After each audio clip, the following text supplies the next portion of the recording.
The Satsang foundation আয়োজিত বিশেষ আলোচনা সভায় বক্তব্য রাখলেন শ্রী এম।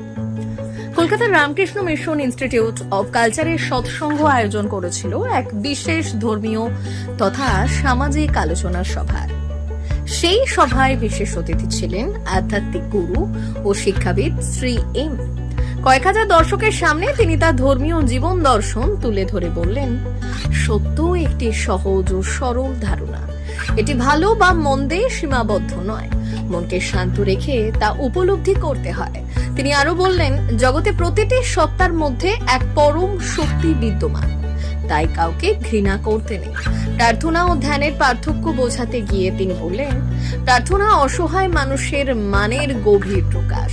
ঈশ্বরের কাছে আমরা কিছু চাই, তবে শ্রেষ্ঠ প্রার্থনায় চাওয়ার বিষয়টা ধীরে ধীরে চলে যায়। আর ধ্যানের মাধ্যমে আমরা ঈশ্বরের কাছে আত্মসমর্পণ করি। প্রকৃত আত্মসমর্পণ খুবই কঠিন।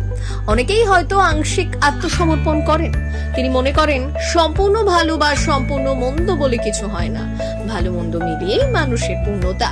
তাই মানুষকে ঘৃণা না করে ভালোবাসতে হয়। মুক্তি বা মোক্ষ লাভ খুবই কঠিন বিষয়।